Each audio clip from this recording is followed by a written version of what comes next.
Okay, let's get started again with the personal attribute examples. Okay, examples of interpersonal attributes. Okay, so what are the qualities that are required for interpersonal to maintain those interpersonal relations are: first one is empathy. Empathy means to be in someone else's shoes. Okay, so you should understand the situation of others, so you should feel what the other person is feeling. So nowadays we pretend that we know how the other person is feeling, but somehow we lack in it. So we should actually develop it inside us to know what is the situation for the other person. Then there is leadership. Of course, leadership, if you know how to lead your team well, then you can also connect with your other team members well.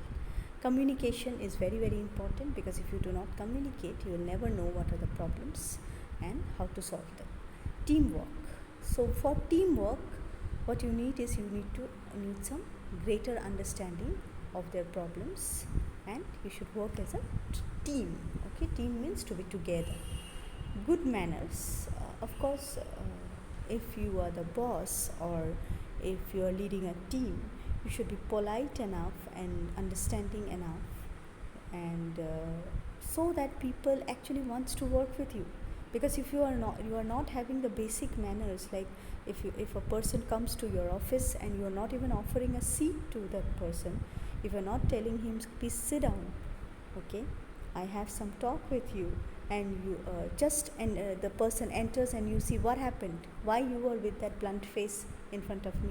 So these are bad manners. Okay, these are never an approach to talk to your employees. And for a successful career or for a successful project with your team, you should always have good manners. Ability to teach. So there are two things, like, okay, teaching is not only what we do as professors or faculties. Teaching is also how you make them understand about the situation. Okay, works well with diversity. That means there are different people, as I said. There are with many personalities. Okay, so you have to cope up and you have to blend with them, and also keep on working in your project. Self-confidence. So you should, for all these things to work, okay, empathy, leadership, communication, and teamwork, you should have self-confidence. You should grow it inside you. Okay, then examples of personal attributes. Now these are the things you will maintain with others. Okay, the previous one, the interpersonal things. Personal attributes means what you should think about yourself. Okay, first you should have first point is optimism, but that is, you should be very optimistic about things, that is very positive about things. Okay, then responsibility. You should have a responsible attitude towards your work, because expecting things from others comes later. First you should know that will you be able to do it, and are you responsible enough to complete the task. Sense of humor. You should always have a sporting manner, and you should always have that connection with your colleagues or your fellow friends or mates, that you can take it as a humor. Okay, sense of humor. Okay, that can lighten up the situation. Okay, that is very, very important. Integrity. That is your some values that you know from very childhood. Okay, like honesty, discipline. So all these things should be there. And time management. So time management is very important, because it leads to misunderstandings. So if you say that I am coming at 10 o'clock and you are actually joining the meeting at 11 o'clock, that is not at all time management, and you lose trust.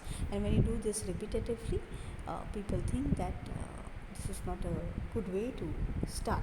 Okay, so time should be managed, because time is valuable and time is precious. Okay, for everyone. Motivation. You should be motivated enough to work with your team, to go ahead, to go to your office.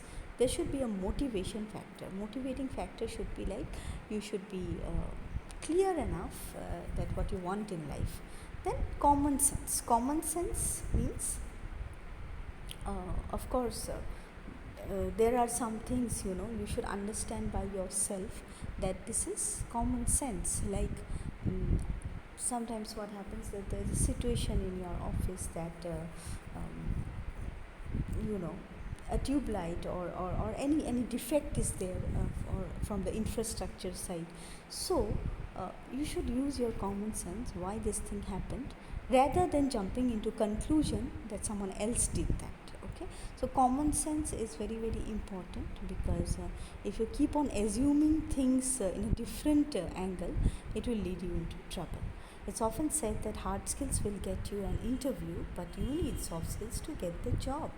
So I think you understand this, because how much percentage you score doesn't really matter if you do not have soft skills. So along with your studies, the fair amount, like the same amount of soft importance should be given to soft skills.